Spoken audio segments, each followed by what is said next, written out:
Election வந்துருச்சு. இந்த எனக்கு ஒரு சந்தேகம். புதுசா வரணும்னு நினைக்கிறவங்க எல்லாம் நாங்க வந்தாதான் தமிழ்நாட்டை முன்னேற்ற பாதையில கொண்டு வர போறோம், தமிழ்நாட்டை உயரத்துக்கு கொண்டு வர போறோம் அப்படின்னு பேசுறாங்களே. சுதந்திரத்துக்கு முன்னாடி எல்லா மாநிலமும் எப்படி இருந்துச்சு, சுதந்திரத்துக்கு பிறகு மற்ற மாநிலம் எப்படி இருக்கு, தமிழ்நாடு எப்படி இருக்குன்னு ஏதாவது தெரியுமா உங்களுக்கு? சுதந்திரத்துக்கு முன்னாடி அதாவது 1900 எல்லாம் பாத்தீங்கன்னா 5 விழுக்காடு கூட தமிழ்நாட்டை படிச்சவங்க இல்லை. அதுவும் உயர்சாதிக்காரங்க தான். நம்மள மாதிரி ஆட்கள்லாம் பாத்தீங்கன்னா 1 விழுக்காடு கூட இல்லை. அதுலயும் பெண்கள் தான் 0 தான். அந்த மாதிரி வச்சுக்கோ. அதன் பிறகு 1920க்கு பிறகு நீதி கட்சி ஆட்சிக்கு வருது. அவர்கள் வந்த பின்னாடிதான் பள்ளிக்கூடங்கள்லாம் அரசு பணிகள் எல்லாம் உயர் சாதிக்காரங்க தான் இருக்கிறாங்க. இவர்கள் தான் வந்து இடஒதுக்கீடு கொண்டு வந்து படிக்க வைக்கிறாங்க. இவர்கள் தான் பெண்களை படிக்கிறதுக்கு அனுமதிக்கிறாங்க. இவங்க காலத்துல பாத்தீங்கன்னா 1 விழுக்காடு 2 விழுக்காடு இப்படிதான் இருக்குது. படிப்படியா வளர்ந்து இன்றைக்கு கல்வியின் நிலை பார்த்தீங்கன்னா 88-90 விழுக்காடு வந்துருச்சு. அதுல பெண் கல்வி பாத்தீங்கன்னா 86க்கு மேல போயிடுச்சு. எங்கேயோ போயிட்டாங்க.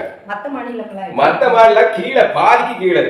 மத்த அதாவது தென் இந்தியா பரவாயில்ல. அதுல சும்மா சொல்றாரு பேசி இருக்கிறோம். இருந்தாலும் திரும்ப நினைவூட்ட வேண்டி இருக்கு. நம்ம அவங்க 28 விழுக்காடு இல்ல இந்திய சராசரி. சரியா? அவர்கள் வந்து 30-35க்கு தான் 50 விழுக்காடு அப்படின்னு. இப்பயே 50 விழுக்காடுக்கு மேல. இன்னும் யுனெஸ்கோ சொல்லுது உலக அளவுல பாத்தீங்கன்னா சராசரியா 40 விழுக்காடு இருக்கு. இங்க 50 விழுக்காடுக்கு மேல போயிடுச்சு உயர்கல்விக்கு. சரியா? வேற எந்த மாநிலமும் இல்ல. இந்த மாதிரி உயர்ந்த நிலையில இருக்கு. அதான் அந்த பட்டியல் இருக்குது. 1901 இருந்து இப்ப 2026 வரைக்கும் ஒரு பட்டியல். இதுல கூடுதலா 58,000 பள்ளிகளுக்கு மேல 1600 கல்லூரிகள், 500க்கு மேல பொறியியல் கல்லூரி, ஒவ்வொரு மாவட்டத்துக்கும் மருத்துவ கல்லூரி இருக்கு. சரியா?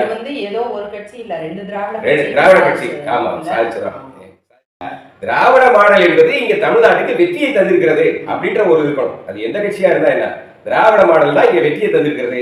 மற்ற மாநிலங்களை விட பக்கத்திலே நெருங்க முடியாது. அதுக்காக நம்ம இந்த மாதிரி சொல்றது காரணம் என்ன, நம்ம கடந்து வந்த பாதை தானே. அதுதானே சொல்றோம், யாருக்காக இல்ல.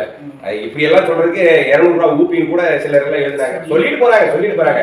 நம்ம வந்து சமத்துவ சிந்தனையாளர்கள். சரிங்களா? பின்னோக்கி போயிடக்கூடாதுன்ற பெரும் கவலை நமக்கு இருக்குது.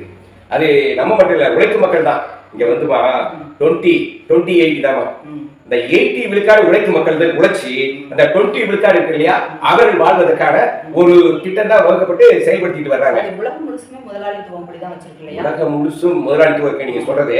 ஆனா யாரு வேணாலும் அங்க வரலாம், மாறி வரும். சரி, ஆனா இங்க அப்படி இல்ல. சாதி இங்க என்ன பண்றது, உழைக்கும் சாதிகள் கொஞ்சம் பேரு அதுக்கு பலியாயிடுறாங்க. சரியா?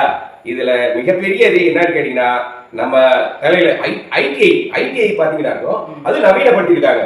அதுல அதிநவீன இப்ப வந்து இல்லையா, ரோபோட்டிக், 3D பிரிண்டிங், அப்புறம் எலக்ட்ரானிக் கார்ஸ் எல்லாம் அது ரிப்பேர், அது உட்பட 2200 கோடி ரூபாய் டாட்டாவோட இணைஞ்சு நவீனப்படுத்திருக்காங்க. அதனால அனைத்துமே ஐடிஐ படிக்கிறது ரொம்ப பரவாயில்லதான். ஏன்னா ஒரு என்ஜினியர் இருக்கிற இடத்துல ஒரு 4 டிப்ளமோ இருப்பாங்க, ஒரு டிப்ளமோ இருக்கிற இடத்துல ஒரு 10 ஐடிஐ இருப்பாங்க. ஆமா, வேலை வாய்ப்பு அந்த மாதிரி இருந்ததுமா. நான்லாம் ஐடிஐ படிக்கலனாக்கா, அதாவது திராவிட கட்சிய அவங்க ஆட்சியில தான் நான் படிச்சேன். அது மாதிரி காங்கிரஸ் கொண்டு வந்த ஐடிஐல தான் நான் படிச்சேன். காமராஜர் கொண்டு வந்தது. அது மாதிரி காமராஜரே அந்த காங்கிரஸ் கொண்டு வந்த அந்த பொதுத்துறை நிறுவனத்துல வேலை பார்த்தேன். அதனாலதான் இந்த மாதிரி எல்லாம் உட்கார்ந்து இருக்கிறேன்.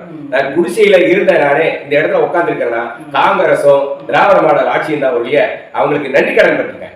குறிப்பாக பெரியார் காமராஜருக்கு நான் நன்றி கடன் பட்டிருக்கேன். எனக்கு பெரியார் சொல்லிதான் காமராஜர் சொல்லிதான் இது. அதன் பிறகு திராவிட கட்சிகள். அதனால உழைக்கும் மக்கள் வந்து புரிஞ்சுக்கிறோம். நன்றி, வணக்கம்.